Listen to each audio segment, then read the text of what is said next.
Good morning बच्चों। Lesson number 9 बल तथा गति के नियम, force and law of motion. बल,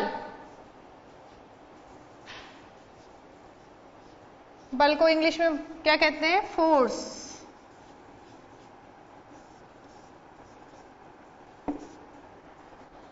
देखिए बच्चों, जैसे कि कोई ठेली होती है, वो खड़ी हुई है तो उसे हम कहेंगे स्थिर अवस्था में, और कोई स्कूटर चल रहा है उसे कहेंगे गतिशील अवस्था में। तो ठेली खड़ी हुई है, उस पर जब हम धक्का लगाएंगे या उसको खींचेंगे तो कौन सी अवस्था में आ जाएगी? गति की अवस्था में आ जाएगी। और स्कूटर चल रहा है, हम उस पर ब्रेक लगा देंगे तो वह स्थिर अवस्था में आ जाएगी। तो इस तरीके से हमने क्या किया? हमने उसको खींचा या धक्का लगाया। तो खींचना या धक्का लगाना या ठोकर लगाना बल कहलाता है बच्चों। तो बल किसे कहेंगे हम बच्चों? देखिए, किसी वस्तु पर धक्का लगाना या खींचना या ठोकर लगाना बल कहलाता है। तो किसी वस्तु को खींचो, धक्का लगाओ या ठोकर लगाओ, इसे हम क्या कहेंगे? बल। बल।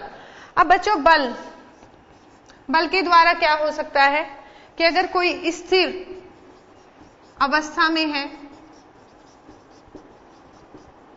स्थिर अवस्था को गतिशील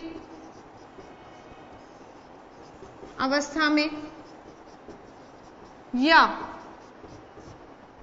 गतिशील को स्थिर यानी रोक सकते हैं, या गतिशील अवस्था को स्थिर अवस्था में परिवर्तित किया जा सकता है। किसके द्वारा? बल के द्वारा।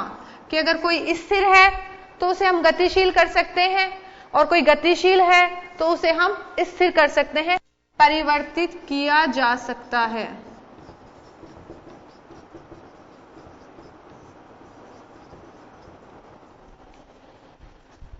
अगर गुब्बारा देखा है आपने, गुब्बारा बिल्कुल पिचका हुआ है और उसमें हम क्या मारे? फूंक मारे। या फिर कोई बॉल है, उस बॉल को हम इस तरीके से पिचका दें। कोई स्पंज है, स्पंज पर हम बैठते हैं, किसी सीट पर हम बैठते हैं तो वो सीट दब जाती है। तो ये सब किसके उदाहरण हैं? बल के। तो वस्तु की आकृति और आकार, वस्तु की आकृति व आकार को बल द्वारा परिवर्तित किया जा सकता है। बल क्या कर सकता है? वस्तु की आकृति और आकार को भी बदल सकता है, तो परिवर्तित किया जा सकता है।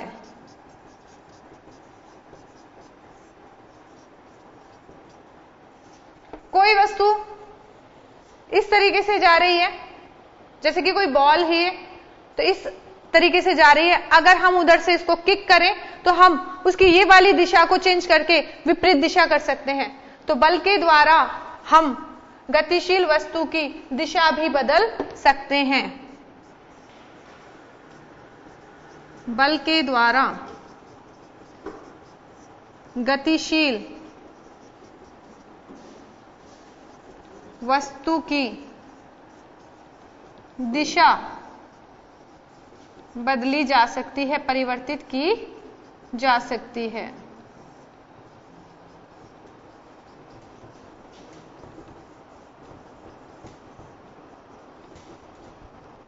तो धक्का देना या खींचना बल कहलाता है।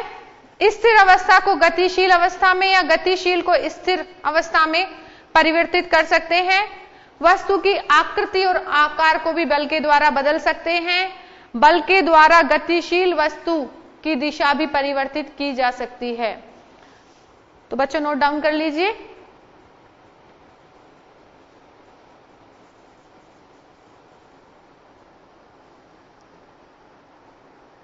कोई गाड़ी चल रही है, चलती हुई गाड़ी पे ब्रेक लगाते हैं, तो ब्रेक लगाना क्या है? बल लगाना। अगर कोई ठेली खड़ी हुई है, उसको धक्का मारे, धक्का मारने पे वो चलने लग जाएगी, गतिशील हो जाएगी, तो धक्का मारना भी क्या होगा? बल। तो धक्का मारना, खींचना या ठोकर लगाना बल कहलाता है।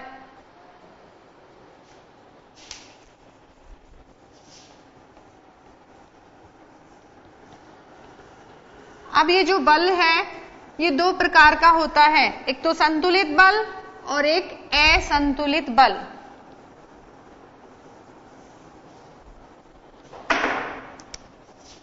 बल दो प्रकार का है,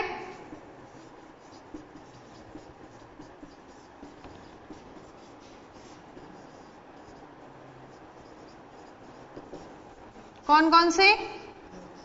एक तो संतुलित बल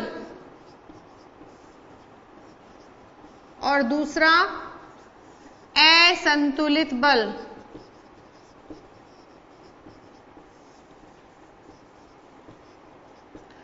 देखिए बच्चों, ये एक टेबल है और टेबल पर कोई वस्तु रखी हुई है और हमने दो रस्सी से इसको, ईंट मान लीजिए, ईंट रखी हुई है और दो रस्सियों से हमने इसको बांध दिया। एक तरफ x दिशा बता देते हैं, दूसरी तरफ y बता देते हैं कि एक तरफ y है और x है। जब हम वस्तु को x की तरफ से खींचते हैं, इधर y की तरफ से नहीं खींच रहे हैं, कहां से खींच रहे हैं? x की तरफ से। जब हम x की तरफ से खींचते हैं तो वस्तु अपनी जगह बदल लेती है, यानी कि शिफ्ट हो जाती है। और अगर वस्तु को y की तरफ से खींचें तो वस्तु y की तरफ शिफ्ट हो जाती है। तो आपने देखा कि जब x की तरफ से खींचा जाए तो वस्तु x की तरफ चली गई और y की तरफ खींचा जाए तो वस्तु y की तरफ चली गई। अगर दोनों तरफ से हम बराबर खींचें कि x पर भी उतनी तरफ से खींचें और y भी उसी बल से खींचें, जब दोनों तरफ समान इक्वल खींचा जाता है तो वस्तु मूव नहीं करती, गति नहीं करती और इसी जगह पे स्थिर बनी रहती है। तो यहां पर जब दोनों तरफ बराबर समान बल लगता है तो वस्तु अपनी जगह रहती है, और जब एक तरफ बल ज्यादा हो जाता है तो वस्तु उस ओर गति कर देती है। तो जब सभी तरफ से बल अगर समान है तो उसे कहेंगे हम संतुलित बल, और अगर किसी भी साइड में एक तरफ बल ज्यादा हो जाए तो वस्तु उसी ओर गति करेगी और इसे हम कहेंगे असंतुलित बल। तो बल दो प्रकार के हैं बच्चों, संतुलित बल और असंतुलित बल। तो संतुलित बल में वस्तु अपनी स्थिति नहीं बदलती और असंतुलित बल में वस्तु अपनी स्थिति बदल लेगी। तो इस प्रकार से बल दो प्रकार के हो गए बच्चों। आगे देखते हैं।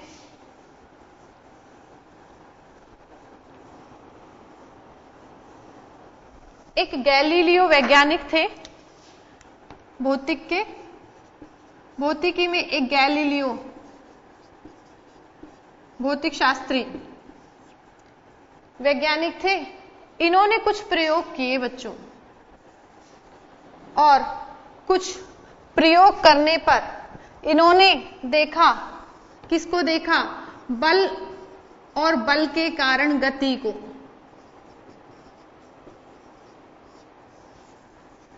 बल और बल के कारण गति को गैलीलियो भौतिक शास्त्री ने देखा। कुछ टाइम बाद न्यूटन आ गए और न्यूटन ने गैलीलियो के विचारों का उपयोग किया। न्यूटन ने गैलीलियो के विचारों को देखा कि गैलीलियो क्या बता रहे हैं, और न्यूटन ने उनके विचारों का समायोजन करके अपने साथ मिलाकर कुछ नियम दिए, और उन नियमों को गति के नियम कहा गया। तो मेन जो देखा गया था, शुरुआत किसने की थी? गैलीलियो ने। बल और गति के बारे में गैलीलियो ने देखा था, लेकिन न्यूटन ने बाद में उनके विचारों को अपने विचारों के साथ मिलाते हुए बताया। क्या बताया? गति के नियम। तो न्यूटन ने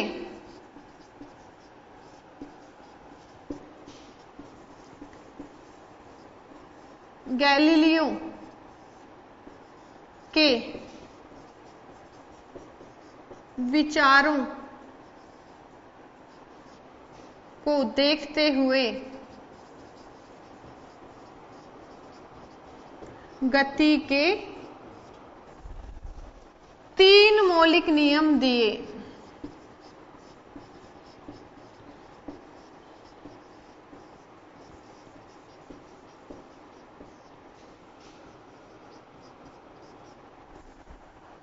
न्यूटन ने गैलीलियो के विचारों को भी अपने साथ मिलाया, थोड़ा देखा, उनके विचारों को देखा कि वो क्या बता रहे हैं, क्या कर रहे थे, और उनको विचारों को देखते हुए, अपने विचारों को मिलाते हुए न्यूटन ने गति के 3 मौलिक नियम दिए।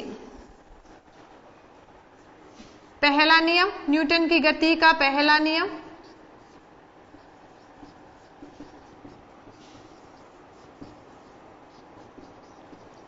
प्रथम नियम। इस प्रथम नियम को जड़त्व का नियम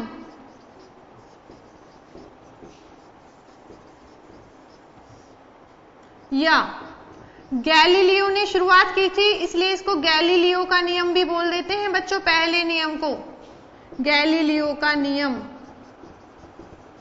भी कहते हैं बच्चों। न्यूटन ने 3 मौलिक गति के नियम दिए।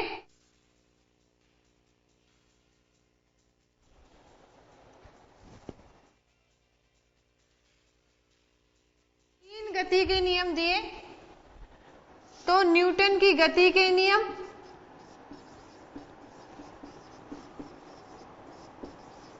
तीन है। कौन कौन से हैं? पहला नियम न्यूटन की गति का प्रथम नियम, जिसे हम जड़त्व का नियम या गैलीलियो का नियम भी कहेंगे।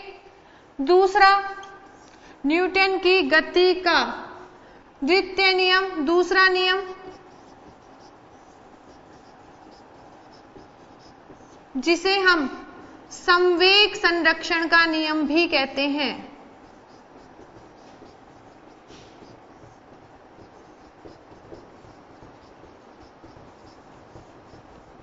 और न्यूटन की गति का तीसरा नियम है बच्चों तृतीय नियम।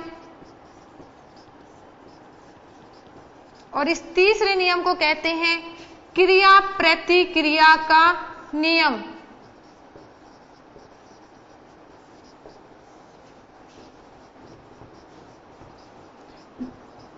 जिस प्रकार से न्यूटन ने गति के समीकरण दिए थे, उसी प्रकार से न्यूटन ने गति के नियम भी दिए हैं, लॉज भी दिए हैं, और इन्हें हम प्रथम नियम, द्वितीय नियम और तृतीय नियम कहेंगे। पहले नियम का नाम होगा बच्चों जड़त्व का नियम या गैलीलियो का नियम। दूसरा नियम होगा बच्चों संवेग संरक्षण का नियम, और तीसरा नियम होगा बच्चों क्रिया प्रतिक्रिया का नियम। नोट डाउन कर लीजिए।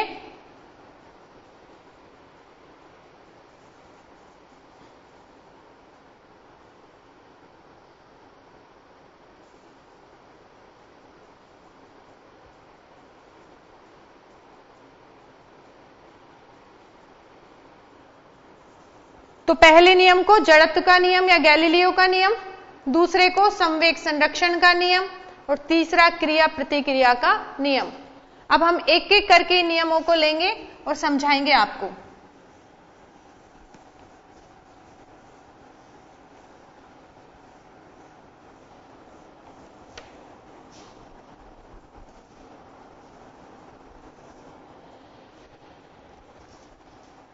पहला नियम गति का प्रथम नियम,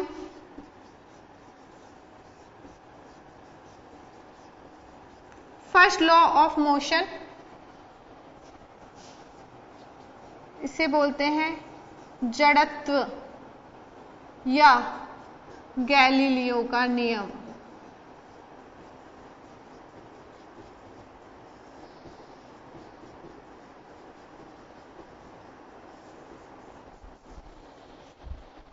कुछ एग्जाम्पल्स हम आपको बताते हैं। पहले देखिए बच्चों, कई बार हम सफर करते हैं और हम बस में जा रहे होते हैं और बस की सीट पर बैठे होते हैं या कार की सीट पर बैठे होते हैं। गाड़ी चल रही होती है, अचानक से ब्रेक लगते हैं और ब्रेक लगने पर हम आगे की तरफ ऐसे इस तरीके से झुकते हैं। या फिर दूसरा देखें बच्चों, हम खड़े हुए हैं, गाड़ी भी खड़ी हुई है और आप लोग ऐसे गाड़ी के बस के उसको पकड़ के ऐसे खड़े हो जाते हो, तो अचानक से जब गाड़ी चलती है तो गाड़ी अचानक से चली, अचानक से चलने पर हम पीछे की तरफ जाते हैं। ऐसे देखा होगा आपने, फील किया होगा। तो जब गाड़ी चल रही है और चलते चलते अचानक से ब्रेक लगते हैं तो क्या होता है? जब गाड़ी चल रही होती है तो गाड़ी के साथ साथ हमारा शरीर भी गति अवस्था में होता है, लेकिन जैसे ही ब्रेक लगते हैं तो गाड़ी तो रुक गई, लेकिन हमारा शरीर कुछ समय के लिए फिर भी गतिशील रहता है और गतिशील रहने के कारण एकदम से हम आगे की ओर झुकते हैं। इसी प्रकार से बच्चों, जब हम खड़े हुए हैं, स्थिर गाड़ी में, खड़ी हुई गाड़ी में खड़े हुए हैं, अब तो क्या होता है कि खड़े हैं तो हम स्थिर हैं और गाड़ी भी स्थिर है, लेकिन जैसे ही एकदम गाड़ी चलती है तो हमारे पैर तो गतिशील हो जाते हैं गाड़ी के साथ साथ, लेकिन हमारे ऊपर का शरीर गतिशील नहीं होता। और ऊपर का शरीर गतिशील नहीं होता तो क्या होता है, हम एकदम से पीछे जाते हैं। तो आपने क्या देखा कि स्थिर है तो स्थिर रहेंगे और गतिशील है तो गतिशील रहेंगे जब तक कि बाहर से कोई बल कार्य नहीं करे। इसके लिए और एक एग्जांपल बताती हूं आपको। बच्चों, अभी ब्रेक का टाइम होता है, वापस हाजिर होते हैं।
ब्रेक के बाद स्वागत है बच्चों आपका।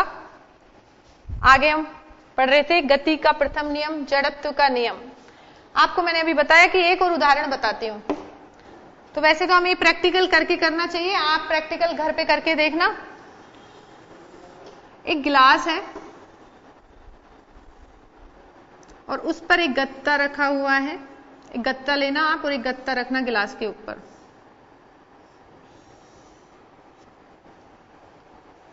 गिलास है, गिलास पर क्या रखा बच्चों? गत्ता रखा और इस गत्ते पर एक सिक्का रख लेना।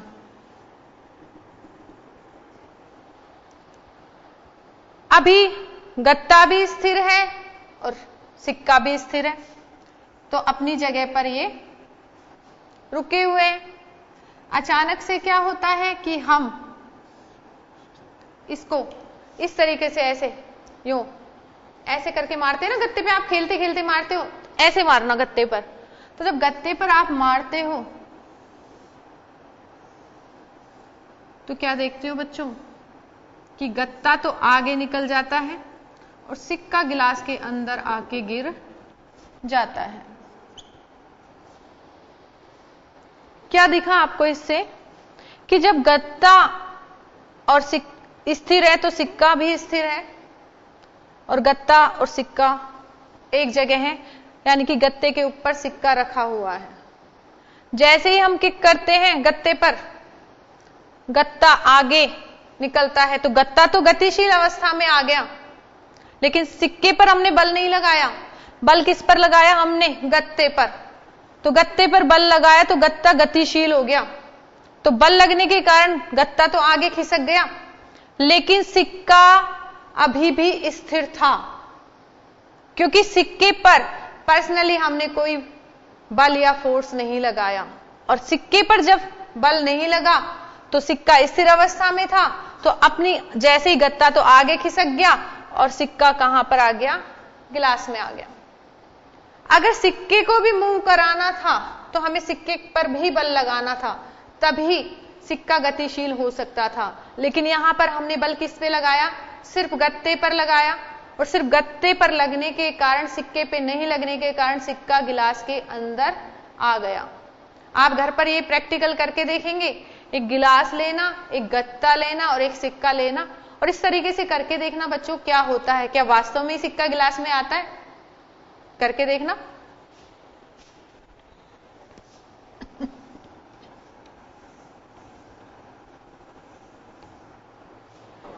तो देखो, इन सब उदाहरण और प्रयोग से एक निष्कर्ष निकला बच्चों। क्या निकला? कि यदि वस्तु स्थिर अवस्था में है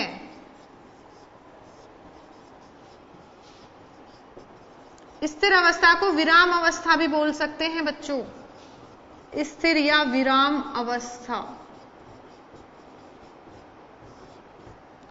यदि वस्तु स्थिर अवस्था में है या विराम अवस्था में है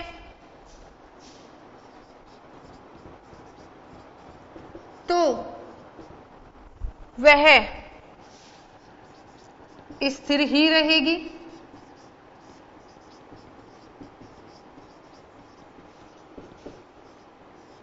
और यदि गतिशील है, गति कर रही है,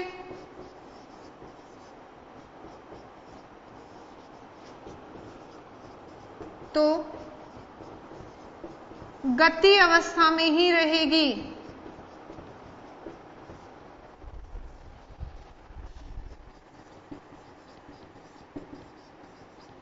देखो,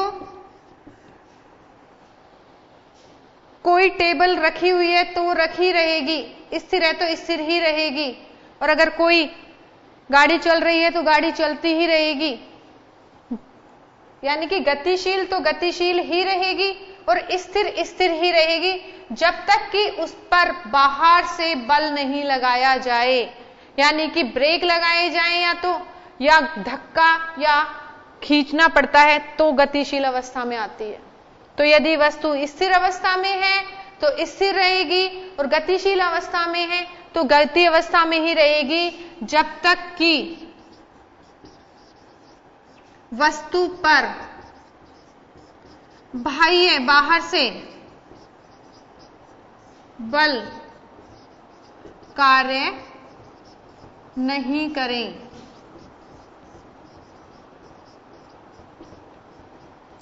ये एक स्टेटमेंट दिया गया कि स्थिर अवस्था में है तो स्थिर रहेगी और गतिशील अवस्था में है तो गतिशील रहेगी, जब तक कि वस्तु पर बाह्य बल कार्य नहीं करें। और इसी स्टेटमेंट को गति का प्रथम नियम या जड़त्व का नियम या गैलीलियो का नियम कहा गया। नोट डाउन कर लीजिए बच्चों।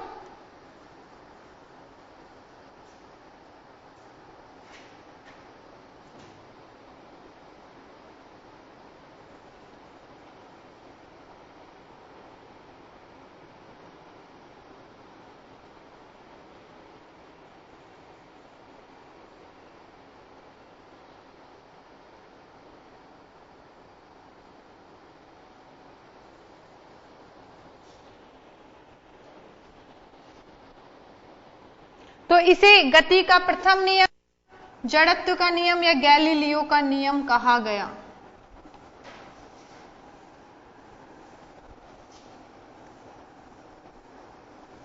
वस्तु में एक गुण होता है बच्चों,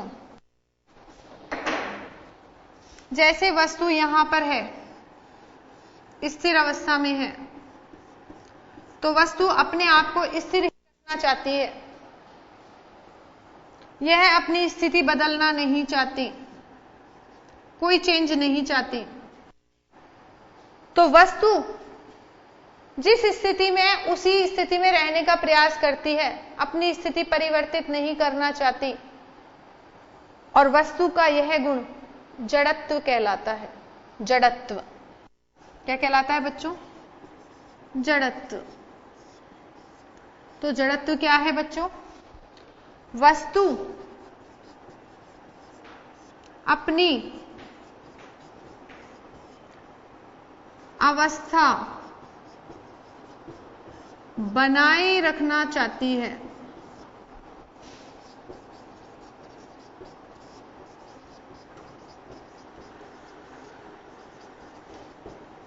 स्थिति परिवर्तन का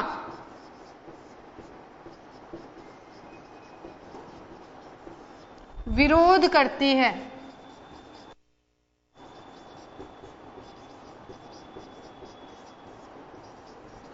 वस्तु का यह गुण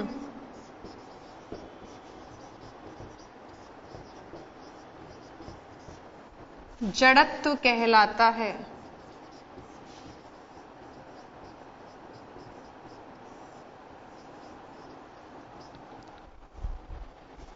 वस्तु अपनी अवस्था बनाए रखना चाहती है, स्थिति परिवर्तन का विरोध करती है, और वस्तु का यह गुण क्या कहलाता है बच्चों? जड़त्व कहलाता है। और यही नियम प्रथम नियम था कि अगर स्थिर है तो स्थिर रहेगी, गतिशील है तो गतिशील रहेगी, अपनी स्थिति नहीं बदलती जब तक कि बाहर से बल कार्य नहीं करता। इसीलिए प्रथम नियम को जड़त्व का नियम भी कहा गया।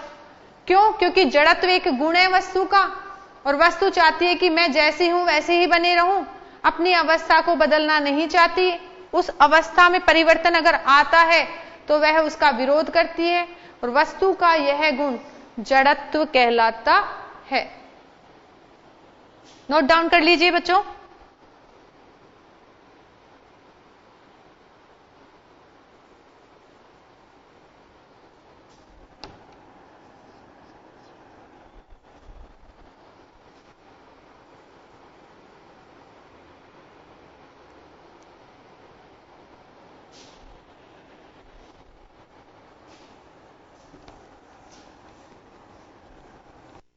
क्या देखते हैं बच्चों?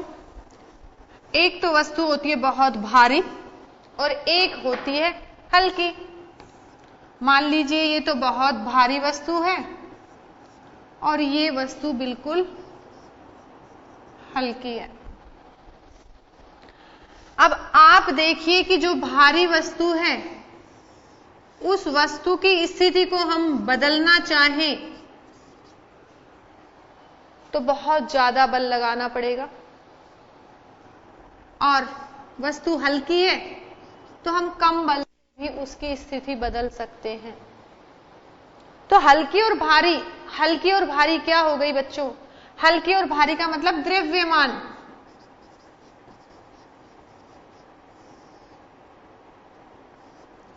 कि वो कितना उसका द्रव्यमान है, ज्यादा है कि कम है। अगर ज्यादा है द्रव्यमान तो वस्तु जड़त्व में रहेगी, यानी कि अपनी स्थिति नहीं बदलेगी। और अगर हल्की है वस्तु, द्रव्यमान कम है, तो उसकी स्थिति बदल जाएगी, उसका जड़त्व कम रहेगा। तो आप क्या देखते हैं बच्चों कि हल्का और भारी यानी कि द्रव्यमान क्या है? जड़त्व का माप। कि जड़त्व को हम किससे नाप सकते हैं कि इसका जड़त्व ज्यादा होगा और इसका जड़त्व कम होगा? ये नाप सकते हैं हम किससे माप सकते हैं? द्रव्यमान से। तो द्रव्यमान जड़त्व का माप है।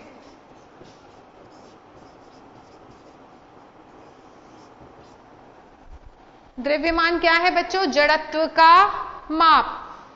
तो इस तरीके से बच्चों हमारा गति का प्रथम नियम कंप्लीट होता है। आपको अच्छे से समझ में आ गया होगा। इसको रिवाइज करेंगे और याद भी करेंगे।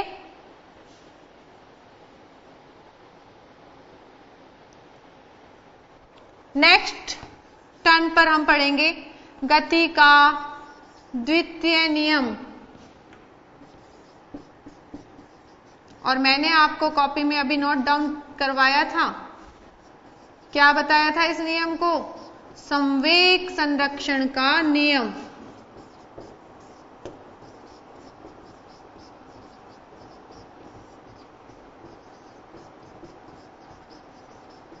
तो पहला नियम हमारा था जड़त्व या गैलीलियो का नियम और दूसरा नियम है हमारा संवेग संरक्षण का नियम। तो नेक्स्ट टर्न पर हम बच्चों इसे लेंगे, गति के दूसरे नियम को, संवेग संरक्षण के नियम को। तब तक के लिए नमस्कार।